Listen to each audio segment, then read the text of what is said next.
இதை விட அழகாக எப்படி சொல்லிக் கொடுக்க முடியும்? அகலாது அணுகாது தீக்காய்வார் போல திருவள்ளுவர் சொல்கிறார். அந்த அரசியல் நுட்பத்தை இங்கே சொல்லி காட்டுறார். ராஜா முன்னாடி எச்சில் உமிழக்கூடாது, கொட்டாவி விடக்கூடாது, உதடுகளை ஆட்டக்கூடாது, பூமியை கீறக்கூடாது, அவன் சொல்லுகிற சொல்ல மறுக்கக்கூடாது. ராஜா திடீர்னு சொல்லுவான், எல்லா காக்காயும் வெள்ளை இல்லையான்னா கம்முன்னு இருந்துடணும். நீ ஆமாம்னு சொன்னேன்னு வச்சுங்க, அவன் மறுநாள் காலம்பரை கண்டுபிடிச்சிட்டு இந்த பையன் தேவையில்லாமல் ஜால்ரா அடிக்கிறான்டா வெளியே தள்ளுன்றுவான். நீங்கள் இல்லைன்னு சொன்னீங்கன்னு வச்சுங்க, அப்போவே வெளியே தள்ளுவான், அப்போவே வெளியே படன்றான். நான் சொல்கிறேன் என்ன ஏற்று பேசுகிற வெளியே போ அப்படின்பா. அப்போ என்ன பண்ணணும்? மௌனமாக இருந்துடணும். ஏன் ஒரு வெள்ளையாகவும் இருக்கலாம், கருப்பாகவும் இருக்கலாம், அவர் பார்த்த காக்கா வெள்ளையாக இருக்கலாம், இல்லாமல் இருக்கலாம். நமக்கு என்ன வம்பு? காக்காயா முக்கியம், நம்ம போஸ்ட்டு முக்கியம். காக்கா வெள்ளையாக இருந்தால் கருப்பாக இருந்தால் நமக்கு என்ன? நாம் மந்திரியாக இருக்க தானே முக்கியம். இப்போ இது அவ்வளத்தையும் வியாசர் சொல்லுகிறார், அரசியல் நீதிகள் முழுவதையும் சொல்லி அதனால் எப்படி நடந்து கொள்ள வேண்டும் அப்படிங்கிற ரகசியத்தை எல்லாம் எடுத்து சொன்ன. இவன் எல்லாம் கேட்டான். இதே மாதிரி 5 பேரும் போய் விராட்டனுடைய அரண்மனையில் சேர்ந்தார்கள். ரொம்ப சிறப்பாகவும் சந்தோஷமாகவும் தான் வாழ்ந்து கொண்டே இருக்கிறார்கள், ஒரு குறையும் இல்லை. அப்போ ஜீமுத்த மல்லன் அப்படின்னு ஒருத்தன் வந்து பாக்ஸர், அவன் மல் யுத்தத்தில் வல்லன், அவன் சேலஞ்ச் பண்ணான், யாராவது இருந்தால் விராட நாட்டில் என்னோட சண்டைக்கு வாங்கடா அப்படி. வழி இல்லாமல் பீமன் அந்த மல்லனோடு போரிட்டு அந்த மல்லனை கொல்ல வேண்டிய கட்டாயம் வந்தது. அப்பவும் தான் பீமன் வெளிப்படுத்தலை, ஒரு சமயக்கார மாதிரியே நடந்துக்கிட்டான்.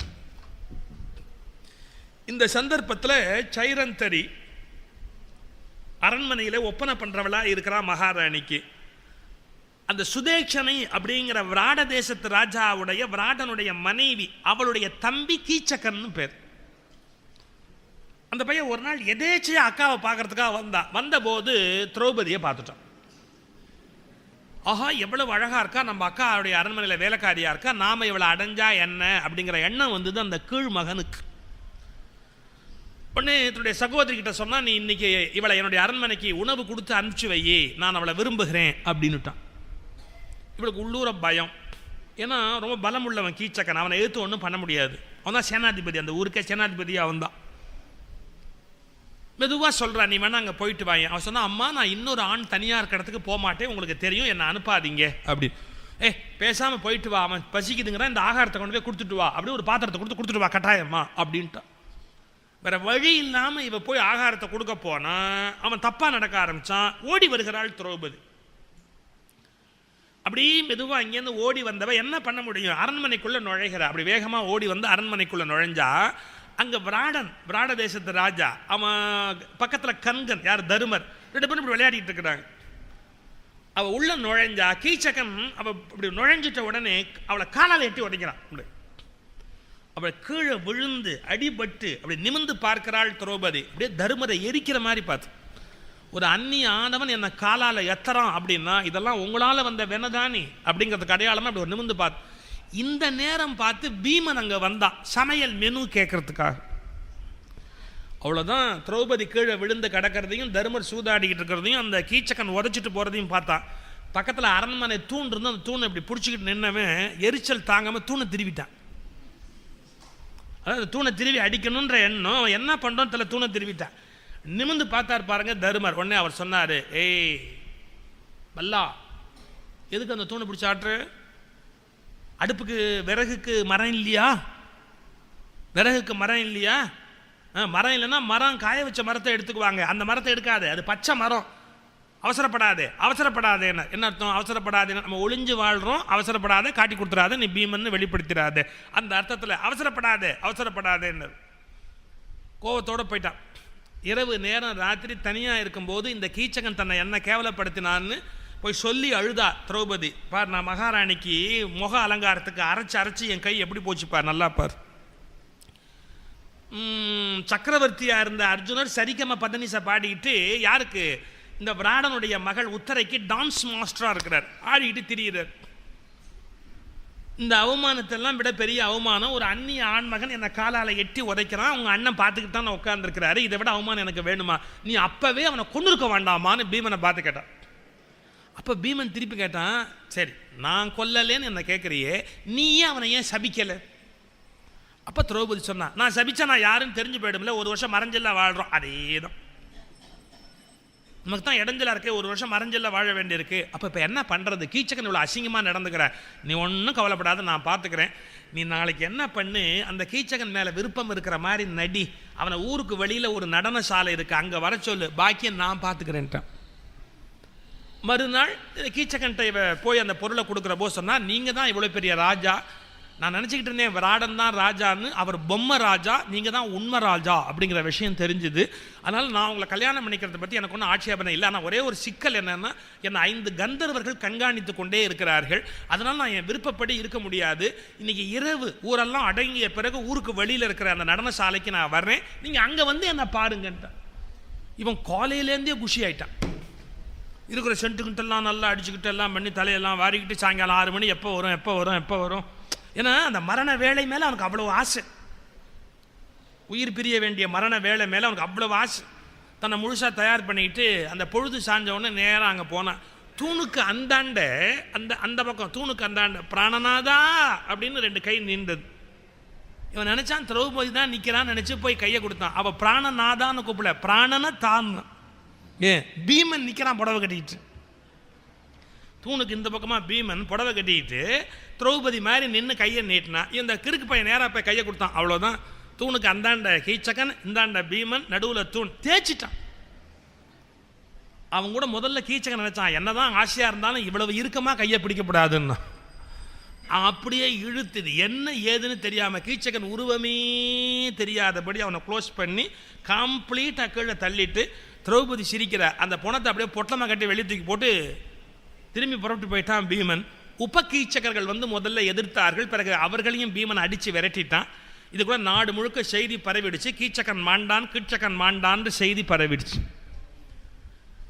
இந்த கீச்சகன் மாண்டான் மல்லனை வதச்சான்ற செய்தி அஸ்தினாபுரத்துக்கு போச்சு பாருங்க. துரியோதனை முடிச்சுக்கிட்டான். இந்த வேலையெல்லாம் செய்யணும்னா பீமன் அங்கே தாண்டா இருக்கிறான்.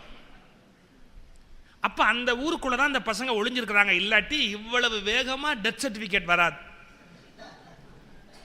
அப்போ இந்த பசங்க அங்கே தான் உட்காந்துருக்குறாங்க. நம்ம அந்த ஊருக்கு போய் இப்போ நாம் சண்டை போட்டோம்னா நன்றிக்காக அந்த ராஜாவுக்கு சண்டை போட அந்த பசங்களும் வெளியில் வருவான். வந்துட்டான்னா அடே பாருங்கடா, 12 வருஷம் வனவாசம் முடிஞ்சு ஓராண்டு அஞ்ஞாத வாசம் மறைஞ்சு வாழ வேண்டிய காலத்தில் வெளியே தெரிஞ்சுவிட்டீங்க, அதனால் நீங்கள்லாம் மறுபடியும் 12 வருஷம் காட்டுக்கு போங்கன்னு விரட்டிட்டு நம்ம நிம்மதியாக வந்து ஆளலாம். இப்படி ஒரு பிளான் பண்ணினான் துரியோதன். அந்த காலத்தில் யுத்தத்தை எப்படி தொடங்குவாங்க, இப்போ நம்ம பணம் வச்சுருக்கோம் பார்த்தீங்களா, பணத்தை கொள்ளையடிக்கிற மாதிரி அந்த காலத்தில் பசுமாடு தான் பணங்க. ஒரு ராஜாவுக்கு எது செல்வம்னு கேட்டால் அவங்ககிட்ட எவ்வளோ பசுமாடு இருக்குங்கிறதான் செல்வம். அப்போ அந்த நாட்டு செல்வத்தை கொள்ளையடிக்கிறதுனா பசுமாட்டை கொள்ளையடிப்பாங்க. அப்போல்லாம் பசு தான் செல்வம், இப்போல்லாம் பஸ்ஸு தான் செல்வம். நீங்கள் கோயம்புத்தூர்லாம் பார்த்தீங்கன்னா பஸ் வச்சுருக்கோம் பெரிய பெரிய பணக்காரங்க, இது அன்னன்னைக்கு சில்லற இல்லை. ஆனால் அதுவே நஷ்டத்தை நடக்கும் அப்படிங்கிறது தான் ஒரு ஆச்சரியமான விஷயம். நாட வசூல் தான், ஆனால் அது நஷ்டம்தான். அது ஒரு ஆச்சரியமான விஷயம். சரி, அது வேணாம், அது வேற விஷயம் வச்சுங்க. ஆனால் பசு வந்து செல்வத்துக்கு கிடையாது. அப்போது பசுக்களை கொள்ளையடிக்கிறது தான் மரபு. இவன் என்ன பண்ணினா பாருங்க, துரியோதனன், பீஷ்மர், துரோணர் எல்லாரையும் கூட்டிக்கிட்டான். ஒரு நாட்டோட ஒரு எல்லையில் ஒரு படை, ஒரு நாட்டோட வடக்கு பதிவு வச்சுங்க, அங்கே ஒரு படை, அதில் போற ஆரம்பித்தான். போற ஆரம்பித்த உடனே இப்போ என்ன பண்ண முடியும் விராடனால? ஆஹா, யுத்தம் நடக்குது, பசுக்களை எல்லாம் கொள்ளையடிக்கிறாங்க அப்படின்ன உடனே இவன் நேராக புறப்பட்டு அந்த பகுதிக்கு போகிறான் விராடன். அங்கே போய் சண்டை நடத்துகிற போதே இன்னொரு பகுதியிலேருந்து தாக்குறான் துரியோதன். இப்போ விராடன் சண்டைக்கு வர முடியாது, அங்கேருந்து இங்கே சண்டைக்கு வர முடியாது. அந்த பக்கம் பசுவை கொள்ளையடிக்கிறதுலேருந்து காப்பாற்றி மீட்டு அங்கே இருக்கிறவன்லாம் விரட்டி விட்டு விராடன் திரும்பி வரத்துக்குள்ளே இந்த பக்கத்தில் யுத்தம் வந்தாச்சு, இன்னொரு பக்கத்தில்.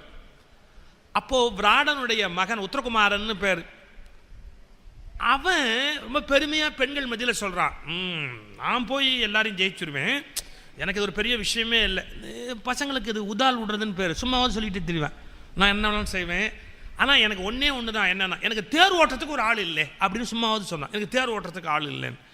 அப்போ இந்த பிரகர்நிலையா அர்ஜுனன் நின்னா பாருங்க, அவன் சொன்னான் தேர் ஓட்டுறதானே உனக்கு ஆள் இல்லை, ஆமாம் நான் ஓட்டுறேன் பார்ப்போம். அவன் தனியாக கூப்பிட்டான், காரியத்தையே கெடுத்துடாத, அங்கே 4 பொம்பளை பிள்ளைங்க நிற்கிதுன்னு ஒரு பெருமைக்காக சொல்லிக்கிட்டு இருக்கிறேன், நீ என்ன நீ சொன்னது தான், வா இப்போ போகலாம், யுத்தத்துக்கு போகலாம். உன்னை நம்பி நீ தேர் ஓட்டி நான் போய் அவங்களெல்லாம் ஜெயிச்சு இந்த வேலையே வேண்டான்னா மரியாதையாக ஏறி உட்கார், தேரில் ஏற்றி உட்காந்து வச்சு பிரகர்நிலை அர்ஜுனன் தேர் ஓட்டுறான். அப்போ இந்த பெண்கள்லாம் சொன்னாங்களாம், அப்போ எப்படின்னா பீஷ்மர் கழுத்தில் இருக்கிற ஒரு பட்டு துண்டு அதை எடுத்துகிட்டு வந்தால் பீஷ்மர் அவமானப்படுத்தின மாதிரி, துரோணர் கழுத்தில் இருக்கிற ஒரு பட்டு துண்டு ஒவ்வொரு பொம்பளை பிள்ளையும் சொல்லிச்சான், எனக்கு பீஷ்மருடைய துண்டு வேணும், எனக்கு துரோணருடைய துண்டு வேணும், எனக்கு அவருடைய, இப்படி எல்லாம் அவமானப்படுத்துறதுக்கு வசதியாக ஒவ்வொருத்தையும் கேட்குறா. இவன் உத்தரகுமார் சொன்னான், ஒன்றும் கவலைப்படாதீங்க, எல்லாம் ஹோல்சேலாக வாங்கிட்டு வரேன். வாங்கிட்டு தான் வர முடியுமே ஒழிய ஒன்றையும் அவங்ககிட்ட எடுத்துகிட்டு வர முடியாதுல்ல, எல்லாம் ஹோல்சேலாக வாங்கிட்டு வரேன் அப்படி. தேர் புறப்பட்டு ஊர் எதிரில் போன உடனே அவன் சொன்னான் பிரகநிலையை பார்த்து, மரியாதையாக தேரை நிறுத்து. அங்கே யார் யார் வந்திருக்காங்களாம் தெரியுமா? யார்? பீஷ்மர், துரோணர், கர்ணன். இவங்களுக்கு மத்தியில் நாம் போய் ஜெயிக்கிறதா? நீ ஜெயிக்க வேண்டிய அவசியமே கிடையாது, நீ பேசாமல் தேரில் உட்கார், நான் பார்த்துக்கிறேன் அப்படின்னா பிரகநிலை. நீயே ஒரு பேடி, நீ என்ன பார்த்துக்கிறது, உன்னால் என்ன முடியும்னா? நான் யாருங்கிறது அப்புறமா தெரியும், நீ வாயை மூடிட்டு பேசாம. இவர்கள் ஊருக்குள்ள வருகிற போது ஆயுதங்களை எல்லாம் ஒழிச்சு ஒரு வன்னி மரத்தில் வைத்தார்கள். அந்த வன்னி மரத்திலிருந்து அந்த ஆயுதங்களை எல்லாம் எடுத்துக்கொண்டு தன்னுடைய காண்டிபத்தை கையில் எடுத்துக்கொண்டு அர்ஜுனன் தேரில் ஏறி உட்கார்ந்தான். உத்தரகுமாரை பார்த்து சொன்னான், நீ மரியாதையாக தேரோட்டு, மற்றதை இனிமேல் நான் பார்த்துக்கிறேன். அவன் திகைச்சு போய், நீ யாருன்னா? நான் யாரு நான் கேட்குறேன், நான் தான் அர்ஜுனன், நான் எப்படி நம்புறதுன்னா? இது காண்டிபம்டா, இதை வேற எவனும் கையிலேயே எடுக்க முடியாது தெரியுமா? அப்போ நீங்கள் 5 பேரும் எங்கள் நாட்டிலே இருந்தீங்க. கண்கர் தான் தருமர், வல்லன் தான் பீமன், தாமகிரந்தி, தந்திரி பாலன், இதெல்லாம் யார் யார், சைரந்தரி யாருன்னு சொன்னான் பாருங்க. தபக்குன்னு காலில் விழுந்தான் பிரகன்லையா, காலில் இவன் விழுந்தான். உத்தரகுமார் போய் நின்னுது. இவன் பேடி மாதிரியே ஓடி ஆடி விளையாடி எல்லாம் பண்ணிவிட்டு கடைசியாக யுத்தத்தை ஆரம்பித்தான் அர்ஜுனன். அவ்வளோதான். பீஷ்மர், துரோணர், கிருப்பர் எல்லாரையும் விரட்ட ஆரம்பித்தான். எல்லாரும் எப்படி விரட்டுமோ அப்படி விரட்ட ஆரம்பிச்சு. எல்லாம் அவர்களை தோற்று ஓடுகிறார்கள். அந்த இடத்துலேருந்து தோற்று ஓடுகிற போதே துரியோதனன் சொன்னான் பீஷ்மரை பார்த்து, தாத்தா கண்டுபிடிச்சிட்டேன், இவன் தான் அர்ஜுன் தான் இருக்கணும், கண்டுபிடிச்சிட்டேன். இப்போ பாருங்க, நம்முடைய ஒப்பந்தப்படி 12 ஆண்டு வனவாசம் முடிஞ்சு ஓராண்டு மறைந்து வாழ வேண்டிய காலத்தில் இவர்கள் வெளிப்பட்டு விட்டார்கள். எனவே மறுபடியும் உங்க காட்டுக்கு போக வேண்டி இருக்கும். எப்படி அப்படின்னா? யாரு? துரியோதனன். பீஷ்மர் சிரிச்சா, அட மடப்பையிலே, இன்னையோடு அது முடிஞ்சு போச்சுரா, காலம்பரை இன்னைக்கு கணக்கு முடிஞ்சு போச்சுன்னு. இனிமேல் அவன் வெளியில் வந்தாலும் தப்பு இல்லை, மறைந்து வாழ வேண்டிய காலம் முடிஞ்சு விட்டது அப்படின்னு. அப்படியா? இதுக்கு நடுவில் விராடன் திரும்பி வந்துட்டான். அப்போ தான் அவன் கேள்விப்பட்டான், இன்னொரு பக்கம் பீஷ்மர்லாம் வந்திருக்கிறாங்க அப்படின்னு. தன்னுடைய மகன் போருக்கு போயிருக்கான்னு ஒன்று, ஐயோ என் மகன் எப்படி ஜெயிப்பான், பீஷ்மரை கொன்னுடுவார். அப்போ இந்த கண்கன் சும்மா இருந்துருக்கனால சூதாடிக்கிட்டு இருக்கிறவன் சும்மா இல்லாமல், நீ ஒன்றும் கவலைப்படாத, பிரகன்னால போயிருக்கிறாள், பிருகனால ஜெயிச்சுடுவான். என்ன என் பிள்ளைய பெருமையாக பேச மாட்டேங்கிற, ஒரு பேடியை ரொம்ப பெருமையாக பேசுறியன்னா? ஆமாம் ஆமாம் ஆமாம், உன் பிள்ளைய விட பிரகன்னால பலசாலி ஜெயிச்சுடுவான். இது சொல்கிற போதே ஓடி வந்து வெற்றி செய்தியை சொன்னார்கள். இது மாதிரி பீஷ்மர், துரோணர் எல்லாரும் தோற்கடிக்கப்பட்டார்கள் அப்படின்னு. உடனே விராடன் சொன்னான், பாத்தியா நான் சொன்ன பாத்தியா, என் பையன் எப்படிப்பட்ட பையன் பாத்தியான்னு. நான் சொன்ன பாத்தியா பிரகன்னாலை, அவ தான் ஜெயிச்சிருக்கணும், உன் பையன் சும்மா போயிட்டு சும்மா வருவான். இது ரொம்ப அவசியமான விஷயமா? இவன் சொன்ன உடனே இந்த தாயக்கட்டை கையில் வச்சுருந்தான் பாருங்க. அந்த விராடன் கோவம் வந்தது, பட்டுன்னு தூக்கி அடிச்சிட்டான் கோவத்தில். அது தருமன் நெத்தியில் பட்டு ரத்தம் வடிஞ்சது. அப்போ அந்த நேரம் பார்த்து சைரந்திரி உள்ளே வந்தா. இது தர்மாத்மாவுடைய ரத்தம் எந்த பூமியில் சிந்துதோ அங்கே 12 வருஷம் மழை பெய்யாது. உடனே சேலம் முந்தானியை நீட்டி அப்படியே அந்த ரத்தத்தை அப்படியே பிடிச்சா. விராடன் இப்படி பார்த்தான், ஏய் அவன் யாரோ எத்தி, அவன் ரத்தம் கீழே விழுந்தா என்ன, எதுக்கு நீ போய் சேல தலைப்பால பிடிக்கிற, உனக்கும் அவனுக்கும் என்ன சம்பந்தம்னு என்ன அவனுக்கு, உனக்கும் அவனுக்கும் என்ன சம்பந்தம்? அவர் சொன்னா, அவர் தர்மமே வடிவானவர், அவர் ரத்தம் விழுந்துட்டா விழுந்த ஊரில் 12 வருஷம் மழை பெய்யாது, அந்த அக்கறைக்காகத்தான் செஞ்சேன், மேற்கொண்டு இதை கேட்காதேன்ட்டு உள்ளே போயிட்டான். அன்று இரவு எல்லாம் முடிஞ்சு மறுநாள் காலையில் எல்லாம் திரும்பி வந்தார்கள். அவன் வந்த உடனே விராடகுமாரன் வந்து முதல்ல அப்பாவை கும்பிட்டான். அப்பாவை கும்பிட்ட உடனே பக்கத்தில் கனகர் உட்கார்ந்துருந்தார், அவரையும் கும்பிட்டான். ஏன்னா தருமன் தெரிஞ்சு போச்சு, கும்பிட்டான். கும்பிட்டு நிமிர்ந்து பார்த்தா தருமருக்கு இந்த இடத்துல அடிபட்டு இருந்தது. அவன் ஒரு கேள்வி கேட்டான் பாருங்க, அந்த விராடனுடைய பையன், எந்த மூடன் இவரை காயப்படுத்தினான், எந்த மூடன் இவரை காயப்படுத்தினான்? விராடனுக்கு அதிர்ச்சியாக போச்சு. என்ன இப்படி கேட்குற? நான் தான் காயப்படுத்தினேன், மரியாதையை அவர் காலில் விழுந்து மன்னிப்பு கேளு அப்படின்னு. உடனே விராடன் பார்த்தான், நம்ம புள்ள ரொம்ப வீரமான புள்ள, அதனால் நம்ம என்ன சொன்னாலும் நம்ம கேட்கணும், இவர் மேல் நமக்கு மரியாதை இருக்கோ இல்லையோ, நம்ம புள்ள சொல்கிறத நம்ம மீறக்கூடாதுன்னு நீ சொல்கிறேங்கிறதுக்காக நான் அவங்ககிட்ட மன்னிப்பு கேட்குறேன் அப்படின்னு மன்னிப்பு கேட்டேன். அன்றைக்கு இரவு 5 பேரும் சந்திக்கிறாங்க. தருமன் நெத்தியில் இருக்கிற காயத்தை பார்த்தான் அர்ஜுனன். இனி என்னால் பொறுமையாக இருக்க முடியாது, உன் நெத்தியில் காயப்படுத்தின விராடனை கொல்லுவேன். அப்போ தான் தருமர் ஒரு வார்த்தை சொன்னார், 1 வருஷம் ஒளிஞ்சு வாழ்ந்து இருக்கிறதுக்கு சாப்பாடு போட்டு அரண்மனையில் தங்க வச்ச ஒருத்தன் ஒரு சின்ன தப்பு பண்ணிட்டா பெரிய விஷயமா? இது ரொம்ப யோசிக்க வேண்டிய விஷயம். நமக்கு யாராவது ஒரு கெடுதல் பண்ணிட்டா எவ்வளோ கோவப்படுறோம், எவ்வளோ ஆத்திரமாக பேசுகிறோம். அவங்க நமக்கு பண்ண நல்லதை நினைக்க வேண்டாமா? நமக்கு எவ்வளவோ நல்லது பண்ணாங்க, ஏதோ ஒரு கெடுதல் பண்ணிட்டா அதையா பெருசாக நினைக்கிறது? டே, எவ்வளவோ நல்லது பண்ணின விராடன் ஒரு தப்பு பண்ணிட்டா அதை பெருசாக நினைக்காதடா, விடுடா அப்படின்னு. மறுநாள் இவங்கெல்லாம் வெளிப்பட்டார்கள், பஞ்ச பாண்டவர்கள் அப்படிங்கிற செய்தி தெரிஞ்சது. விராடன் எல்லாத்தையும் மன்னிப்பு கேட்டு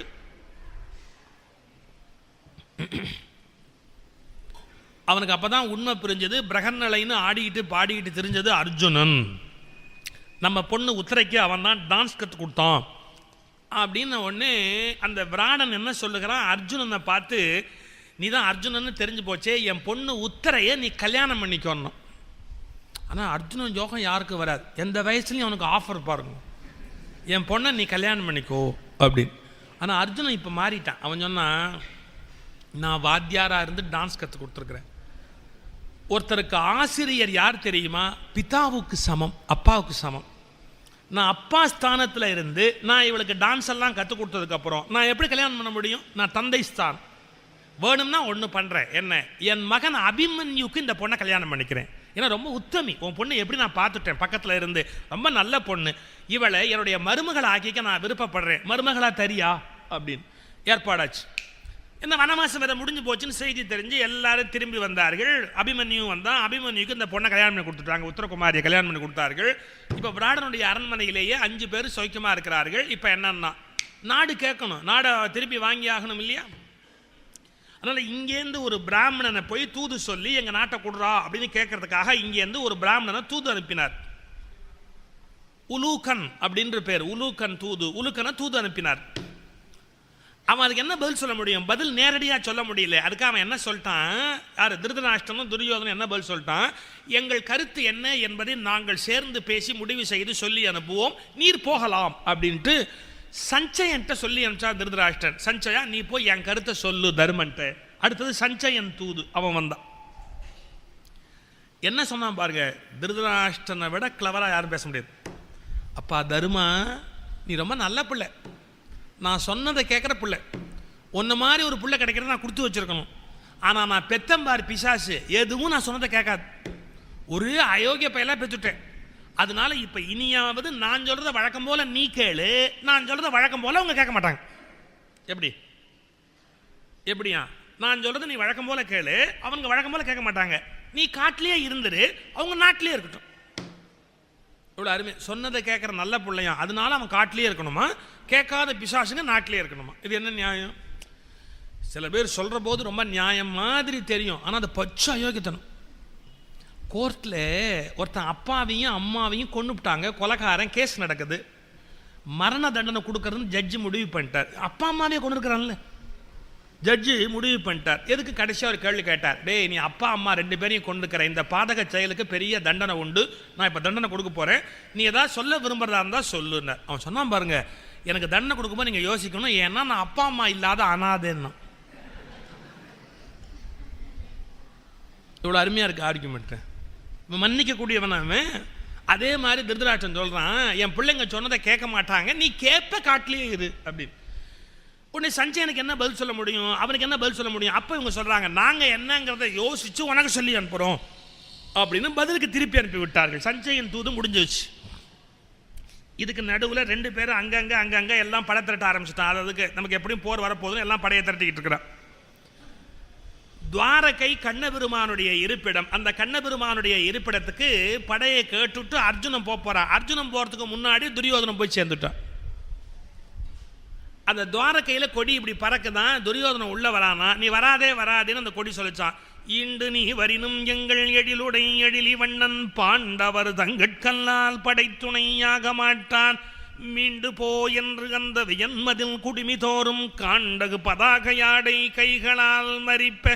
வராதே வராதே வராதுன்னு அந்த கொடி இப்படி மறிச்சுதான். அதையெல்லாம் என்னைக்கு கேட்டவன், இவன் பாட்டுக்கு நேராக போனால் உள்ளே போனால் கிருஷ்ண பரமாத்மா படுத்திருக்கிறார். படுத்திருக்கிற முன்னையும் இப்படி பார்த்தான். ஏன்னா இவன் கால் மாட்டில் உட்காருன்னு தலைமாட்டில் போய் உட்காந்துட்டான். ஆறு துரியோதனன். அவரும் தூங்குறாராம். தூங்கலை, இந்த பையன் வந்தோடனே தூங்குற மாதிரி நடிச்சாராம். ஐயோ வர வேண்டிய பய வரல, இவன் வந்து உட்காந்துருக்கிறானே அப்படின்னு தூங்குற மாதிரி நடிச்சாராம் கிருஷ்ணன். அப்போ தான் அர்ஜுன் அங்கேருந்து புறப்பட்டு நேராக வந்தவன் என்ன பண்ணுவான், பொந்திகள் படையோன் அந்த பொய்த்துயில் பாயல் நீங்கி மண்டலம் தொடையல் மார்பா வந்தான் நேராக கண்ணபெருமானுடைய கால பந்தனை அறுக்கும் பாத பங்கயம் தன்னை, பற்றுக்களை அறுக்கக்கூடிய பாத பங்கயம் கண்ணனுடைய கால், அதை தொட்டு கும்பிட்டான். அப்பதான் முழிச்சவ மாதிரி அவ்வளவும் டிராமா. முதலே முழிச்சிருக்கலாம், ஒருவேளை பகவானுக்கே பயமோ என்னமோ தெரியல, இவன் மூஞ்சில முழிச்சா நம்ம நிலைமை என்ன ஆகும் நினைச்சாரோ என்னமோ தெரியல. துரியோதன முகத்தில் முழிக்கல. இப்போ அப்படி கண்ணை திறந்து முதல்ல அர்ஜுனனை பார்க்குற மாதிரி, அர்ஜுனா எப்படா வந்தே சௌக்கியமா இருக்கிறியா அப்படின்னா. அர்ஜுனன் சௌக்கியம்னு சொல்லலை, ஏன்னா எதிரில் ஏற்கனவே வந்து துரியோதனன் உட்காந்துருக்கான். அப்படி ஜாட காமிச்சான், நான் சௌக்கியம்னு சொன்னால் ஒருத்தன் சௌக்கியம் கட்டி போயிடும், அவன் அங்கே உட்காந்துருக்கான் பார் அப்படி இப்படின்னா. உண்மைங்க, சில பேர் நம்மளை கூட சௌக்கியமானு கேட்பான். என்ன அர்த்தத்தில் கேட்குறான், நம்ம சௌக்கியமாக இருக்க மாட்டோங்கிற ஆசையில் கேட்பான். பார்த்துருக்கீங்க, சௌக்கியமா அப்படின்பா. எங்கே சௌக்கியம், டாக்டர் வீட்டுக்கு போய்ட்டான், சரி சரி, ஏன்னா அவன் எதிர்பார்த்ததே அதுதான். நம்மளால சில பேர் இங்கே இதெல்லாம் சொல்லுவான், சௌக்கியமா, அதனால என்ன நல்லா சௌக்கியமாக இருக்கேன். சௌக்கியமா அது நீ சௌக்கியமா இருக்க மாட்டேன்ற ஆச்சரியம் கேட்டால் படுபாவே சௌக்கியமா இருக்கிறியேன்னு வருத்தப்படுவான். அந்த மாதிரி இவன் சௌக்கியம்னா வருத்தப்படக்கூடிய நின்ன ஏத்தாப்புல உட்காந்துருக்கான். யாரு, துரியோதனன். நின்றவன் இருந்த வேந்தன் வரவினை நிகழ்த்த பொந்துகள் படையோன் அந்த பொய்த்துயில் பாயல் நீங்கி. அது என்ன பேர், பொய்த்துயில் பாயல்னார். பொய்த்துயில் பாய். இப்போ நாராயணன் ஆதிசேஷனில் படுத்திருக்கிறார், நிஜமாவா தூங்குறாரு? ரங்கநாதர் படுத்திருக்கிறாரு பாம்பனை மேல் பள்ளி கொண்டு அப்படின்னா, நிஜமாவா தூங்குறாரு? நிஜமா நாராயணர் தூங்குவார? தூங்க மாட்டார். ஏன் தூங்குவார்னா, ஏன் தூங்க மாட்டார்னா, 5 புள்ள பெற்றவனே தூங்கலையே, அண்ட சராசரத்தை பெற்றவனை தூங்க விடுவோமா? பின்ன என்னன்னா தூங்கலையா, அது தூங்குற மாதிரி நடிக்கிறாராம். பொய்த்துயில் பாயல் அப்படின்னா, பொய்த்துயில் பாயல் அருமையான இடம். சும்மா அப்படி படுத்திருக்க மாதிரி நடிக்கிறாராம் பகவான். நம்ம மெட்ராஸ் பாஷையில் சொன்னால் சொம்மானாச்சிக்கு தூங்குறாரு. சொம்மானாச்சி. பார்க்கடலுள் பையத்துயின்ற பரமன் அடிபாடி நெய்யுண்ணோம் பாலுண்ணோம். ஆண்டாள் வாக்கு, பையத்துயின்ன பரமன். பையத்துயினா லேசாக தூங்குறாரு. இப்போ காரில் போகிறோம், காரில் பின் சீட்டில் உட்காந்துருக்கிற நாம் தூங்கலாங்க, டிரைவர் தூங்க முடியுமோ? டிரைவர் தூங்குனா உட்காந்துருக்கிறவன் கதியெல்லாம் என்ன வருது? அது மாதிரி அண்ட சராசரத்தை இயக்கி கொண்டிருக்கிறவன் ஸ்ரீமன் நாராயணன், அவன் தூங்குவானா? தூங்க விடுவோமா? தூங்கலை. தூங்குற மாதிரி அந்த கண்களை மூடிக்கிட்டு உட்காந்துருக்கான். யோகத்துயில், அரிதுயில் அப்படின்னு பேர். அதுதான் பொய்த்துயில் பாயல் நீங்கி மண்டலம் தொடையல் மார்பா வரவமக்கு உரை செய்யாதது என்றுர நெருங்க புள்ளி. உடனே துரியோதனன் அப்படி கட்டி தழுவினாராம் கிருஷ்ணன். ஏன்பா துரியோதனா, முதலே என்னை எழுப்பப்படாதா அப்படின்னா. இல்லை, தூங்குறவனை எழுப்ப வேண்டாம் தான் நான் எழுப்பலை அப்படின்னு 2 பேரும். என்ன ஆச்சரியம், 2 பேரும் ஒரே சமயத்தில் வந்திருக்கிறீர்களே, என்ன காரணமாக வந்தீர்கள் அப்படின்னு 2 பேரும் ஒன்றா கோரச ஆரம்பிச்சா. நாளை மகாபாரத யுத்தம் நடக்கிற போது எங்களுக்கு உதவியாக நீ வந்து வந்து உதவி செய்ய வேண்டும். 2 பேரும் அட் அ டைம் கேட்குறான். ஓ, 2 பேரும் எனக்கு உறவினர்கள், யாரையும் நான் வெறுங்கையோடு அனுப்ப முடியாது. அதனால் நான் என்ன பண்ணுறது, நான் வேணா ஒன்று பண்ணுறேன். நான் முதல்ல யார் முகத்தில் முழிச்சுட்டேன், நான் இன்னைக்கு முதல்ல அர்ஜுன முகத்தில் முழிச்சுட்டேன். அதனால் நான் அவனுக்கு முதல்ல உதவி பண்ணிவிட்டு அப்புறம் துரியோதனனுக்கு பண்ணணும். அது மட்டும் இல்லை, ஒரு பரிசு கொடுக்குற போது வயசில் சின்னவங்களுக்கு முதல்ல கொடுத்துட்டு தான் வயசில் பெரியவங்களுக்கு அப்புறமா கொடுக்கணும். என்ன இருந்தாலும் துரியோதனா உன்னை விட அர்ஜுனன் சின்னவன், அதனால் அவனுக்கு ஒன்று கொடுத்துட்டு நான் கொடுப்பேன், வெறுங்கையோடு அனுப்ப மாட்டேன். நான் என்ன பண்ண போகிறேன், நான் ஒரு பக்கம், என் படையெல்லாம் ஒரு பக்கம், யாருக்கு எது வேணுமோ அதை தரப்போகிறேன். இவர் ஒரு பக்கமா, இவர் படையெல்லாம் ஒரு பக்கமா, யாருக்கு எது வேணுமோ அதை ஒரு பரிசாக கொடுக்குறதுக்கு ரெடியாக இருக்கிறாராம். இது நியாயமா? நீங்கள் யாரையாவது ஆதரிச்சா முழுசாக ஆதரிக்கணும். இப்போது எலெக்ஷன் நடக்குன்னு வச்சுங்க, இவருக்கு நம்ம ஆளெல்லாம் விட்டு வேலை பார்க்குறது, இவரோட நாம் கேம்பெயினுக்கு போகிறது அப்படின்னா யார் ஜெயிச்சாலும் கான்ட்ராக்ட் எடுத்துக்கலாம். இப்போ கிருஷ்ணன் என்ன கான்ட்ராக்டரா? யார் ஜெயிச்சாலும் அவர் எடுத்துக்கிறதுக்காக பண்ணுறாரு. ரொம்ப நுட்பமான விஷயம். ஆதரிச்சா ஒருத்தர் ஆதரிக்கணும். இவர் படையெல்லாம் ஒருத்தர் இருக்கான், இவர் ஒருத்தர் இருக்கான். என்ன அர்த்தம்? இது என்னைக்கோ முடிஞ்ச கதை இல்லைங்க, இன்னைய வரைக்கும் நடக்கிற கதை. எப்படின்னா பகவான் நமக்கு இந்த சோதனையை வச்சிருக்கிறான், இன்னைக்கும் வச்சிருக்கிறான். இப்போ நீங்கள்லாம் இங்கே வந்து உட்காந்து மகாபாரதம் கேட்குறீங்க, ரொம்ப அருமையாக கேட்குறீங்க. அப்படி கேட்குற உங்களுக்கு ஒரு நல்லது பண்ணணும்னு முடிவு பண்ணி சாக்ஷாத் கிருஷ்ண பரமாத்மா உங்கள் எல்லாரையும் வைகுந்தத்துக்கு அழைச்சிட்டு போகணும்னு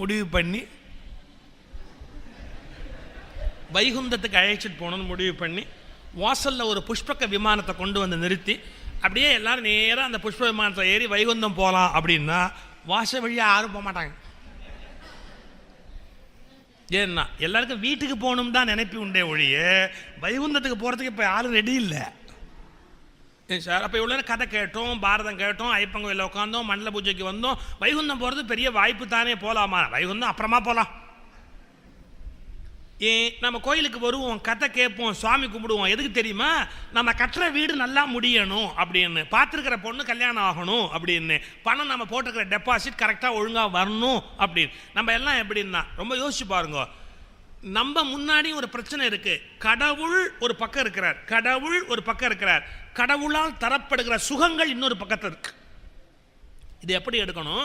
கடவுள் ஒரு பக்கம், கடவுளால் படைக்கப்பட்ட வீடு, காணி, நிலம், காரு, பங்களா, இதெல்லாம் ஒரு பக்கம். நாம் எந்த கட்சி? நமக்கு கடவுள் முக்கியமே கிடையாது, கடவுளால் படைக்கப்பட்டவை தான் முக்கியமே ஒழிய கடவுள் ரெண்டாம் பட்சம் இல்லைங்களா? அதைத்தான் இன்னைக்கு டெஸ்ட்டாக வச்சான். அர்ஜுனன் கடவுளை வேணும்னு சொன்னா, துரியோதனன் கடவுளுடைய படை வேணும்னு சொன்னா. நாம் எல்லாம் துரியோதன் கட்சியில் இருக்கிறோமே ஒழிய அர்ஜுனன் கட்சிக்கு போகிற ஐடியாவே கிடையாது. That is the problem. நமக்குள்ள இருக்கிற பெரிய சிக்கல் அதுதான். நான் என்னமோ உங்களுக்கு புத்தி சொல்ல நினைக்க வேண்டாம், நானே வீட்டுக்கு தான் போவேனே ஒழிய வைகுந்தம் போகிறதுக்கு இப்போ ரெடியாக இல்லை. இதுன்னு நான் என்ன உங்களை விமர்சனம் பண்ணிட்டு நான் என்ன அப்படி வானத்தில் தேவதையாவா பறந்துக்கிட்டு இருக்கிறேன்? என் உட்பட தான் சொல்லிக்கிறேன். நான் என்ன அப்படி யாருக்காவது அந்த ஆசை இருந்தால் போயிட்டு வாங்க, எனக்கு ஒன்றும் ஆட்சேபனை இல்லை, நீங்கள் போயிட்டு வாங்க, எங்களை கூப்பிடாதீங்க. இப்போ நம்முடைய மனம் எப்படின்னா, இறைவனால் படைக்கப்பட்ட விஷயங்கள் மீது இருக்கிற ஆர்வம் இறைவன் மீது இருப்பதில்லை இல்லைங்களா?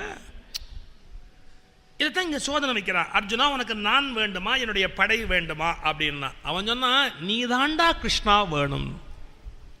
அப்போ துரியோதனன் சொன்னான், கிருஷ்ணா நீ அந்த பக்கமாக போயிட்டேன்னா உன் படையெல்லாம் என்கிட்ட இருக்கும், நீ ஆயுதம் விட்டு உன் படையை கொல்லக்கூடாது, ஆனால் நீ படையே எடுக்கக்கூடாதுன்னா. மிடை படை ஏவி நும்மோடு அமர் செய்யேன் சத்தியம்ட்டு. கவலைப்படாதீங்களா, சத்தியம்டா, நான் ஒன்றும் உங்களை எதிர்த்து நான் படை விட மாட்டேன். சரி, முடிஞ்ச எல்லாம் ஊருக்கு திரும்பியாச்சு. அப்படி திரும்பறதுக்குள்ளே சஞ்சயன் வந்துட்டு போயிருக்கிறான். உடனே யோசிக்கிறார்கள், இன்னைக்கு என்ன பண்ணுறது? திருதராஷ்டிரனுக்கு பதில் சொல்லும். சரி, அப்போ ஒரு காரியம் பண்ணுவோம். வழக்கம் போல் நம்ம சைடு கருத்தை போய் சொல்கிறதுக்கு ஒரு நல்ல ஸ்ட்ராங் பர்சனாலிட்டி, வலிமையான ஆள் அனுப்பணும். யார் அனுப்பலாம்? கிருஷ்ணனை அனுப்பலாம்னு முடிவாச்சு. உடனே கண்ணனை கூப்பிடுகிறார்கள். கண்ணன் எதிரில் வந்து நின்றான். இப்போ என்ன பண்ணணுங்கிறீங்க அப்படின்னு. இல்லை, அவர்களுக்கு போய் அறிவுரையெல்லாம் சொல்லணும். அதான் துரியோதனுக்கு அறிவுரை சொல்கிறதுக்கு யார் அனுப்பலாம்னு யோசித்தோம். கிருஷ்ணா, நீ போனேன்னா சமாதானம் ஆகும் ஒரு வேளை, அதனால தான் ஒன்றை அனுப்பலாம் நாங்கள் முடிவு பண்ணினோம். அப்படியா? ஐவராம் அவன் இவருக்கு கருத்து என்ன? உங்கள் 5 பேர் கருத்தையும் தனித்தனியாக சொல்லுங்க, நான் அப்புறம் முடிவு பண்ணிக்கிறேன். தருமா, உன்னுடைய கருத்து என்னன்னு கொஞ்சம் தான் பாருங்க. கண்ணா, ஒரு குளத்தில் தாமரையும் அல்லியும் ஒன்றாய் வாழ்கிற நாடு குரு நாடு. நம்ம என்ன சொல்கிறான்னு புரியுதா? அல்லி ராத்திரியில் பூக்கும், அப்போ தாமரை உம்முன்னு இருக்கும். காலையில் தாமரை பூக்கும், அப்போ அல்லி உம்முன்னு உட்காந்துருக்கும். ரெண்டும் ஒரே குளத்தில் இருக்கும். அப்போ என்ன அர்த்தம்? நாங்கள் மகிழ்ச்சியாக இருக்கிற போதெல்லாம் துரியோதனம் உம்முன்னு இருக்கட்டும், அவன் மகிழ்ச்சியாக இருக்கிற போதெல்லாம் நாங்கள் உம்முன்னு இருக்கிறோம். 2 பூவும் ஒரே குளத்தில் இருக்கும். இது 2 மனுஷனும் ஒரே குளத்தில் இருக்கிறோம். அப்படி அட்ஜஸ்ட் பண்ணிக்கிறோம். நாங்கள் சந்தோஷப்படுற போது அவன் இருக்கட்டும், அவன் சந்தோஷப்படுற போது நாங்கள் உம்முன்னு இருக்கிறோம். எங்களுக்குள்ள சமாதானம் பண்ணி வச்சிரு கிருஷ்ணா, எப்படியாவது சமாதானம் பண்ணி வச்சிரு. ஓஹோ, சமாதானம்னா என்ன? கிருஷ்ணன் கேட்டான். சமாதானம்னா என்ன? சண்டை வரக்கூடாது கிருஷ்ணா, சண்டை வந்தால் அழிவு வரும், சண்டை வரக்கூடாது. என்ன பண்ண சொல்கிற சமாதானம்னு? நாடு கேளு கிருஷ்ணா, நீ போய் கேளு, அவன் கொடுத்துடுவான். நீ போய் கேட்டால் கண்டிப்பாக கொடுப்பான். எங்கள் சார்பில் நீ போனால் அவன் இல்லைன்னு சொல்ல மாட்டான். நீ போனால் சமாதானம் கண்டிப்பாக வரும்னு. அங்கே தான் இவன் ஏமாந்துட்டான். ஏன்? இவர் போனால் தான் சண்டைக்கு ஏற்பாடே பண்ணிட்டு வருவார். அவன் தருமன் சொல்கிறான், நீ தூது நடந்து எமது நினைவு அவருக்கு உரைத்தாயேல் தாதூதி அழிமுரளும் தாயமும் தன்பதியும் தான் தாரானாயில். கிருஷ்ணா, நீ போய் பேசினா கண்டிப்பாக சமாதானம் ஆகிடும்டா. நீ போய் அவன் நாடு தரமாட்டேன்னு சொன்னால் அப்புறம் வேணால் நம்ம வேறு சண்டையெல்லாம் போடலாம்டா, ஆனால் நீ போய் கண்டிப்பாக கேட்டால் கொடுத்துடுவான் அப்படின்னு கிருஷ்ணன் சொன்னான். என்னை என்ன பண்ண சொல்கிற? போய் அவன்கிட்ட என்ன பேச சொல்கிற அதை சொல்லு முதல்ல. நீ நாடு கேள். கிருஷ்ணன் சொன்னான், நாடு ஒன்று நல்கானாயில் அவன் நாடு தரமாட்டேன்ட்டா. அவன் நீ பாதி ஆயினும், பாதி நாடு கேளு, பாதி ஊர் கேட்டா போறாதா, பாதி நாடு கேளு, அதுவும் தரலேன்ட்டா. 5 ஊர் வேண்டு கிருஷ்ணா, ஒரு அடையாளமா 5 ஊர் கொடுத்தா நாங்கள் ஆட்சி பண்ணிட்டு பேசாம உட்காரோம், சண்டை வேண்டாம், 5 ஊர் வேண்டு, அதுவும் இல்லைன்னு சொல்லிட்டா. நாங்க குடியிருக்கிறதுக்கு 5 வீடு கேளு, 5 இல்லம் வேண்டு, 5 இல்லம் கொடுக்க சொல்லு, அதுவும் இல்லை அப்படின்னு துரியோதனை மறுத்துட்டானா என்ன பண்ண சொல்ற? கிருஷ்ணா அடு போர் வேண்டு என்றான். சண்டைக்கு வான்னு அவனை கேட்டு வாங்கிட்டு வா, அடு போர் வேண்டுன்னா. இங்கதான் தருமனுடைய சாஃப்ட்னஸ். எங்க யாராவது சண்டை வேணும்னு அடுத்த ஆள்கிட்ட போய் ரிக்வஸ்ட் பண்ணுவானா, அடுப்போர் வேண்டு. அன்புடையீர், நிகழும் மங்களகரமான இந்த ஆண்டு தாங்கள் வந்திருந்து யுத்தத்தை தொடங்கி வைத்து எங்களை ரத்தம் சிந்த சிந்த அடித்து எங்களை நடுத்தெருவில் நிறுத்தும்படியாக மிகுந்த பணிவன்போடு கேட்டுக்கொள்கிறோம். இப்படிக்கு தருமன். இந்த பக்கம் யானும் அவ்வண்ணமே விரும்பும் பீமன், அர்ஜுனன், நகுலன், சகாதேவன். கல்யாண பத்திரிகை அடிச்சிருக்கிறேன், நீங்க வந்து என்னை உதைக்கணும் அப்படின்னு ரிக்வஸ்டா பண்ணுவான். அடுப்போர் வேண்டுன்னா யாராவது யுத்தத்தை யாராவது கேட்பாங்களா? இங்க தான் நீங்க தருமனுடைய மனசை பார்க்கணும். அவன் வெரி சாஃப்ட். இந்த வேண்டுங்கிறதுக்குள்ள என்ன இருக்குன்னா கருணை இருக்கு, அன்பு இருக்கு, இரக்கம் இருக்கு. இவங்களுக்கு என்னன்னா வெடி மருந்து என்ன, இவங்கெல்லாம் பிறவி சத்திரியர்கள், சண்டைக்கு உரியவர்கள். அப்ப வெடி மருந்து இருக்குது, சத்திரியன். காகித அழுத்தம் என்னன்னா 13 ஆண்டு வனவாசம்ங்கிற மன அழுத்தம், அதான் காகித அழுத்தம். அப்புறம் திரி இருக்கணும். திரி என்னன்னா 12 வருஷம் கழிச்சு திருப்பி தரேன்னு சத்தியம் பண்ணிருக்கான், அந்த பையன் இப்ப மாட்டேன்னு சொல்ல போறான். அப்புறம் நெருப்பு என்ன அப்படின்னா கடைசியா தூது அனுப்பிச்சாச்சு, இனியும் தரல, பத்த வைக்க வேண்டியதுதான் அப்படின்னு அது வெடியறதுக்கு வேண்டிய நெருப்பும் இருக்கு, எல்லாம் இருக்கு. ஆனா இவ்வளவும் இருந்தும் அந்த வெடி ஏன் வெடிக்கல? எல்லாம் இருக்க வேண்டியதெல்லாம் இருந்தாலும் இருக்கக்கூடாத ஒன்று இருக்கு. அது என்ன? ஈரம். ஈரம்னா தமிழ 2 அர்த்தம். ஒன்று இரக்கம்னு அர்த்தம், இன்னொன்று தண்ணீர்னு அர்த்தம். தருமன் சத்திரியன், வெடிப்பதற்கு வேண்டிய மன அழுத்தம் இருக்கு, நாடு தரலேங்கிற திரி இருக்கு, என்றாலும் வெடிக்கல. ஏன்னா வெடிக்க முடியாத ஈரம், இரக்கம் மனதில் இருப்பதால் அந்த வெடி வெடிக்கலன்னு. அதான் சொன்ன அடுப்போர் வேண்டு என்றான். கிருஷ்ணா அந்த யுத்தத்தை நீ விரும்பி கேளுப்பா அப்படின்னு. சரி உன் இஷ்டம், உட்கார். பீமனை பார்த்து கேட்டான், பீமா நீ என்னடா சொல்றேன்? அவன் சொன்னான், பாருங்க நான் இது வரைக்கும் எங்க அண்ணனுக்கு ஊனம் இல்லைன்னு நினைச்சேன், இப்பதான் தெரிஞ்சது மானம் இல்லைன்னு. என்னடா பீமா அப்படி பேசுறேன்னா, பின்ன அண்ணா ஒருவேளை தூது அனுப்பாம இதெல்லாம் பண்ணிவிட்டா ராஜ தர்மத்துக்கு விரோதம்னு நீ நினைச்சேன்னா, நீ இந்த தூது அனுப்பலைன்னா எந்தெந்த ராஜா உன்னை பார்த்து சிரிப்பாங்கன்னு நீ வெக்கப்பட்டா, எந்தெந்த ராஜா சிரிப்பாங்கன்னு எழுதி எங்கிட்ட கொடு. ஏன் முதல்ல அவங்கள கொன்னுட்டு இந்த யுத்தத்தை ஆரம்பிச்சோம். இல்லை யாரையாவது தூது அனுப்பணும்னு நினைச்சா வேதங்கள் தேடுகிற பாதங்கள் சிவந்த திருமாலை அனுப்ப வேண்டாம், என்னை அனுப்பு, முடிக்க வேண்டிய எல்லாவற்றையும் முடித்து விட்டு வருகிறேன். இதே கருத்தை தான் அர்ஜுனன் சொன்னான் கோவத்துல. மனைவி கூந்தல் விரித்திருக்கிறா, அந்த அவமானம் இன்னும் தீரலை, எப்படி கிருஷ்ணா தூது போறதுன்னு.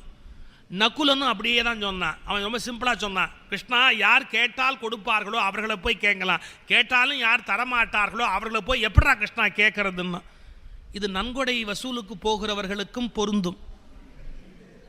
கேட்டா தரமாட்டான், அவங்ககிட்ட போய் என்ன உட்காந்து கேட்டுக்கிட்டே இருக்கிறது. எவன் கேட்டா கொடுப்பானா அவனை 100 தடவை கூட போய் கேட்கலாம். கடைசியா சகாதேவன் டர்ன். அந்த சகாதேவனை பார்த்து கிருஷ்ணன் கேட்டான், சகாதேவா உன்னுடைய கருத்து என்ன அப்படின்னு. சகாதேவன் மோட்டு வலையை பார்த்துட்டு உட்காந்து சொன்னான், கிருஷ்ணா நீ தூது போனா எனக்கு என்னடா, போகாட்டி எனக்கு என்னடா. என்ன இப்படி பேசுற? பாஞ்சாலி கூந்தல் முடிக்க வேண்டாமா? அவ கூந்தல் முடிச்சாதான் எனக்கு என்ன, முடிக்காட்டி தான் எனக்கு என்ன. என்னடா இப்படி பேசுற? நீ பேசுறதே பொருத்தமே இல்லாம இருக்கே. அந்த எரிச்சல்ல சொன்ன, அவன் நாடு தந்தாதான் எனக்கு என்ன, தராட்டி தான் எனக்கு என்ன. உடனே எல்லாரும் யோசிச்சாங்க, இவன் கட்சி மாறிட்டானோ இல்லை, ஒருவேளை நாடு கிடைச்சாலும் தருமனுக்கு தான் கிடைக்க போகுது, எனக்கு அது கிடைக்காதுங்கிற வருத்தத்தில் பேசுறானா அப்படின்ட்டு என்னடா சொல்றேன். அப்பதான் சகாதேவன் வார்த்தை சொன்னான், என்னடா கிருஷ்ணா நடிக்கிற, யார் யாரை எப்பப்போ க்ளோஸ் பண்ணணும்னு அங்கேயே பிளான் பண்ணிட்டு தான் நீங்கள் வந்திருக்கிற, அப்புறம் என்ன ஒன்றும் தெரியாத மாதிரி என்னை கேட்குறியே. நீ பாரத போரில் யாவரையும் நீர் ஆக்கி பூபாரம் தீர்க்க புரிந்தாய் புயல்வண்ணா கோபாலா போர் ஏறே, நீ அன்றி மாபாரதம் அகற்ற மற்றார்கொள் வல்லாரேன்னு. கிருஷ்ணன் பயந்துட்டான். இவன் கவுக்குறான், ஆனால் ஓப்பனாக கவுக்குறான். இந்த யுத்தத்தை நிறுத்துறதுக்கு வழி இல்லையா? இருக்கு. என்ன, கர்ணன் கிட்ட ஆட்சியை கொடுக்கணும், அர்ஜுனை நாமளே கொண்டுணும், பாஞ்சாலி கூந்தலை களைஞ்சு மொட்டை அடிக்கணும். இதெல்லாம் நடந்தால் அந்த யுத்தத்தை நிறுத்தலாம். அப்போ கிருஷ்ணன் கேட்டான், இதெல்லாம் பண்ணால் யுத்தம் நிற்குமா? இல்லை, அதுக்கப்புறமும் நடக்கும். ஏன், நீ நடமாடிக்கிட்டு இருக்கிற வரையில் யுத்தத்தை கொண்டாந்துருவேன். அப்போ என்னை கட்ட முடியுமான்னா, தாராளமாக முடியும். தனியாக கையை பிடிச்சி இழுத்துட்டு போயிட்டான் உள்ளுக்குள்ளே. இவன் என்ன இப்படி பேசுகிறானே, நான் யார் தெரியுமான்னா, தெரியும், ஆனால் தான் சொல்கிறேன். யார்? அப்படியே வானுக்கு மண்ணுக்குமா விஸ்வரூபம் எடுத்து நின்னான் கிருஷ்ணன். ஒன்று கயிறு கீறு வச்சு கட்டலை, இப்படி 10 விரலை கூப்பினா, ஓம் நமோ நாராயணாய, ஓம் நமோ நாராயணாய, ஓம் நமோ நாராயணாய அப்படின்னு நான் பாருங்க, ஒரு கயிறு அப்படியே வளர்ந்தது, கண்ணனை சுற்றி கட்டி விட்டது. இப்போ கிருஷ்ணன் பார்த்தான், என்னடா என்னை கட்டிவிட்டே அப்படின்னு. அதாவது பக்திங்கிற வலையில் பகவான் அடைகிறான் அப்படிங்கிறதுக்கு அது ஒரு அடையாளம். அந்த கயிற்றில் கட்டுற மாதிரி கட்டி போட்டு. இன்னொரு சின்ன ரகசியம் சொல்லித்தரேன். மனுஷனுக்கு 5 10 விரல் இப்படி கடவுள்கிட்ட கூப்பிட்றமே என்னன்னா, கர்மேந்திரியங்கள் 5, ஞானேந்திரியங்கள் 5. இதை நாம் கட்டினால், நம்மை கட்டினால் கடவுளை கட்டலாம். நம்மளை கட்டலைன்னா கடவுளை கட்ட முடியாது. அதான் கோயிலில் போய் இப்படி நிற்கிறதுக்கு அடையாளம். அப்போ உடனே கிருஷ்ணன் சொன்னான், என்னை இப்படி கட்டிட்டு இடம், நான் வெளியில் போக வேண்டாமா, எனக்கு வேலை நிறைய இருக்குது, என்னை முதல்ல இந்த இடத்த விட்டு அவுத்து விடு. அதெல்லாம் முடியாது, நான் வரம் கேட்குறேன், அந்த வரத்தை கொடுத்தா உன்னை அவுத்து விடுறேன். என்ன வரம்? இந்த பாரத யுத்தம் நடந்தால் எங்கள் 5 பேருக்கும் சாவு இல்லைன்னு சத்தியம் பண்ணு. நீ ஒத்தந்தாண்டா கெட்டிக்காரன், மற்றவெல்லாம் யுத்தம்னு ஆசைப்பட்டான். யுத்தம் வந்தால் சாவோங்கிற அறிவு எவனுக்காவது இருந்ததா? இல்லை. சத்தியமாக சொல்கிறவங்க 5 பேருக்கும் சாவு இல்லை, என்னை விடுறான் தான், விட்டுட்டான். அப்புறம் ஒன்றே கிருஷ்ணன் கேட்டான், நீ வெளியில் வந்து என்ன சொல்ல போகிற? நான் தூது போகணும்னு சொல்ல போறியா, வேண்டாம்னு சொல்ல போறியா? சகாதேவன் சொன்னான், எப்படி சொன்னால் உனக்கு சௌரியம்னு சொல்லு, அப்படி சொல்கிறேன். அப்போ நான் தூது போகணும்னு சொல்லு, எனக்கு கொஞ்சம் அங்கே வேலை இருக்குது, நான் தூது போகணும்னே சொல்லு அப்படி. நேராக வந்தான் சகாதேவன், கண்ணன் தூது போவதான் நல்லது என்று எனக்கு தோன்றுகிறதுன்றான். சகாதேவன் சொல்லிட்டு அப்பிலே கிடையாது. சகாதேவன் பெரிய அறிவாளி. நான் பின்னாடி சந்தர்ப்பம் வரும்போது உங்களுக்கு சொல்கிறேன் எவ்வளோ பெரிய அறிவாளிங்கிறது.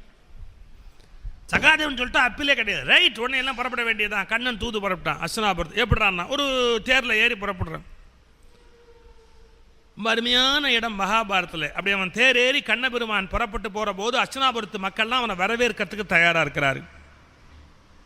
ஊர் எல்லையில் தேரை நிறுத்திவிட்டு கண்ணன் இறங்கி அந்த ஊருக்குள்ளே போகிறான்.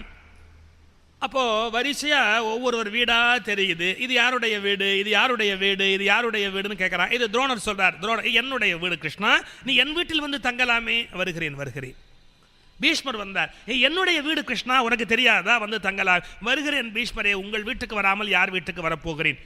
கிருபாச்சாரியார் வந்து சொன்னார், கிருஷ்ணா அது என்னுடைய வீடு, பதவிக்கு வந்த பிறகு கட்டிய வீடு, உன் பாதம் பட்டால் எனக்கு மகிழ்ச்சியாக இருக்கும், வா. வருகிறேன், உன் வீட்டுக்கு வராமல் யார் வீட்டுக்கு வரப்போகிறேன். சொல்லிக்கிட்டே போறான் ஒழிய யார் வீட்டுக்கு நுழையவே இல்லையா கிருஷ்ணன். அப்போ ஒரு ஓலை குடிசை மாதிரி தெரியுது, இது யாருடைய வீடு அப்படின்னா, வித்திரர் வெளியில வந்து சொல்றார், கிருஷ்ணா அது உன்னுடைய வீடுன்னாராம். ஓ, அஸ்தினாபுரத்தில் எனக்கென்று அரையடி மண்கூட இல்லை என்று எண்ணிக்கொண்டிருந்தேன். எனக்கென்று ஒரு வீடு இருக்கிற போது நான் பீஷ்மர் வீட்டிலோ துரோணர் வீட்டிலோ தங்கினால் மரியாதை இல்லை அல்லவா, நான் என் வீட்டுக்கு போகிறேன் என்று வித்திரருடைய வீட்டுக்கு போயிட்டானாம். என்ன அர்த்தம்? என்னுடையதுங்கிற எண்ணம் இல்லாமல் இறைவா எல்லாம் உன்னுடையது என்ற எண்ணம் உடையவருக்குத்தான் கடவுள் அனுகிரகம் பண்றான். அந்த எனது அப்படிங்கிற எண்ணம் இருக்கக்கூடாது, எல்லாம் இறைவனுடையது அப்படிங்கிற எண்ணம் இருக்கணும். அந்த எண்ணம் வித்துறதுக்கு இருந்தது. நேராக உள்ள போயிட்டான். ஒரு 4 சுவரு, மேலே ஒரு கூரை, நடுவில் ஒரு தரை. அதில் கிருஷ்ணன் வந்து இப்படி உட்கார்ந்த உடனே வித்துறதுக்கு கையும் ஓடலை காலும் ஓடலை. அவர் சொல்றார், முன்னமே துயந்தருளிய முது பயோததியோ பன்னகாரிவ பாயலோ பச்சையாலிலையோ சொன்ன 4 வகை சுருதியோ கருதி நீ எய்தற்கு என்ன மாதவம் செய்தது இச்சிறு குடில் என்றான். கிருஷ்ணா, இந்த 4 சுவர்கள் 4 வேதங்களா? இந்த கூரை என்ன ஆலிலையா? இது என்ன பச்சை ஆலிலையா? பார்க்கடலா? கண்ணா, உன் பாதங்கள் படுவதற்கு எவ்வளவு பாக்கியம் பண்ணியிருக்க வேண்டும். இந்த வீடுன்னா என் வீடுன்னு சொல்லல். அப்பதான் கிருஷ்ணன் விதுருடைய வீட்டில் போஜனம் உண்டான்னு ஒரு வரலாறு. என்னடா போஜனம் உண்டான்னா, விருந்து கிடையாது, சாப்பாடு கிடையாது, 6 வகை கறி காயெல்லாம் கிடையாது. பின்ன என்னன்னா, விதுரன் 7, ஆனால் பக்தினாலே பகவானுக்கு ஊட்டினானா. இது வந்து ரொம்ப சுவையான சம்பவம். இந்த விதுரன் வீட்டில் என்ன, இவன் வந்துட்ட உடனே எல்லாரும் வந்துட்டார்கள். அத்தனை பேருக்கும் சாப்பாடு போடணும். கண்ணன் பார்த்தான், விதுரர் 7, அவர் சாப்பாடு போட முடியாதுன்னு மாயையால் இலையை வரவழைச்சு, இலையில உணவு வரவழைச்சு எல்லாருக்கும் சாப்பாடு போட்டான். வந்திருந்தவெல்லாம் மூக்கு பிடிக்க சாப்பிட்டுட்டு எல்லாம் சாயங்காலம் காஃபி டிஃபனுக்கு வரவுண்டு போயிட்டான். விதுரன் வீட்டுக்கு வெளியில் வந்து உட்கார்ந்துருக்கிறான். நேராக அங்கேருந்து கிருஷ்ணன் வந்து விதுரர் கையை பிடிச்சி கேட்டான், விதுரா பசிக்கிறது, சாப்பிட என்ன இருக்கிறதுன்னா. கிருஷ்ணா என்னமோ இலையெல்லாம் வந்தது, இலையிலெல்லாம் ஃபுல்லாக சாப்பாடு வந்தது, எல்லாரும் சாப்பிட்டானேன்னா. அதெல்லாம் அவன்லாம் அதுக்காகவே வந்தான், சாப்பாடெலாம் அதுக்காகவே வந்தது, அவன் சாப்பிட்டான், புறப்பட்டு போயிட்டான். இங்கே என்ன இருக்குது சொல்லுன்னு. வித்திரன் ஏழை அவன் சொன்னால், இங்கே என்ன இருக்குது? பயத்தங்கஞ்சி இருக்குது, வாழைப்பழம் இருக்குது, சாப்பிட்றியா? பயத்தங்கஞ்சி வாழைப்பழம். சரி, ரொம்ப நல்லது, கொண்டா பயத்தங்கஞ்சியை கொண்டான். பயத்தங்கஞ்சியை தகரக்கோளில் கொண்டாடான் வித்திரன். ஒரு இலை போட்டான். இலை போட்டுட்டு சொல்கிறான், இதை கிருஷ்ணா ஊற்றுனா எந்த பக்கம் ஓடும்னு எனக்கு தெரியல, நீ கொஞ்சம் பார்த்துக்கோ அப்படின்னு. இலையை பிடிச்சிக்கோன்னு கிருஷ்ணன் சொன்ன பதில் தான் அதை விட டாப். எல்லாம் தெரிஞ்ச எனக்கே அது எந்த பக்கம் போகும்னு தெரியல, நீ ஊற்று, ஓடுற பக்கம் பிடிச்சிக்கிற. இப்படி ஓடணுன்னு இப்படி இலையை எடுத்தான், இப்படி ஓடணுன்னு இப்படி எடுத்தான், இப்படி ஒன்று பார்த்தான். இது 2 கை வச்சு சமாளிக்கிற விஷயம் இல்லைன்னு 8 கையை வரவழைச்சு இலையை தொன்ன மாதிரி எடுத்து சருன்னு உறிஞ்சிட்டான்னு.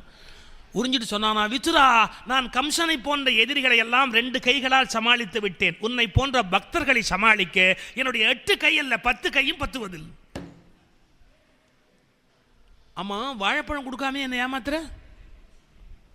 கிருஷ்ணா, நான் தரேன், உனக்கு தராமையா? எல்லாம் உன்னுடைய தானே கிருஷ்ணா அப்படின்னு நான் ஊட்டி விடட்டுமா? ரொம்ப நாள் ஆசை கிருஷ்ணனுக்கு ஊட்டி விடணும் அப்படின்னு ஆசை வித்துனுக்கு. அதுக்காக இங்கேருந்து வாழைப்பழத்தை நான் உரிச்சு ஊட்டி விடுறேன்னு இப்படி வாழைப்பழத்தை உரிச்சு என்ன பண்ணினா, நான் தோலை பகவானுக்கு கொடுத்துட்டு பழத்தை தொட்டி முத்தத்தில் போட்டேன். ரொம்ப அன்பு முத்துனா என்ன செய்கிறோன்னு தெரியாமல் பழத்தை பண்ணுவேன்.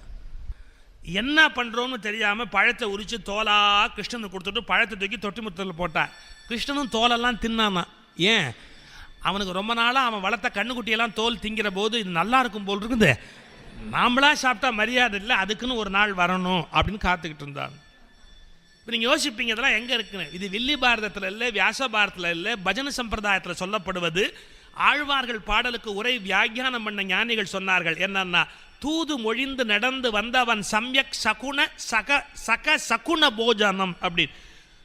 சகுன போஜனம்னா என்னன்னா, வித்திரனுடைய வீட்டில் பகவான் குணங்களை போஜனமாக உண்டான். அந்த வித்திரனுடைய உத்தமமான குணநலன்களை பகவான் போஜனமாக உண்டான் அப்படின்னு வித்திரனுடைய வீட்டில் கொடுத்த விருந்தை ரொம்ப சிறப்பாக ஸ்லாகித்து சொல்கிறது சம்பிரதாயத்தில் ஒரு பெரிய வழக்கம்.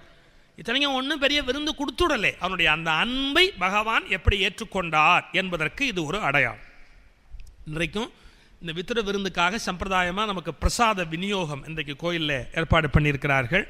எல்லாரும் இந்த பகவானுடைய அந்த வித்திரர் கொடுத்த விருந்தில் பகவான் உண்ட பிரசாதம் அப்படிங்கிற மாதிரி அந்த மனோபாவத்தோடு அந்த பிரசாதத்தை பெற்று இன்றைக்கி நம்ம வீட்டுக்கு சொல்லுகிறோம். அந்த வித்திரருடைய இல்லத்திலே பகவான் தங்கி மறுநாள் தான் புறப்பட்டு தூது சொல்கிறதுக்காக போகிறார் அப்படிங்கிற அளவிலே இன்றைய சிந்தனையை நாம் இந்த அளவில் நிறைவு செய்கிறோம்.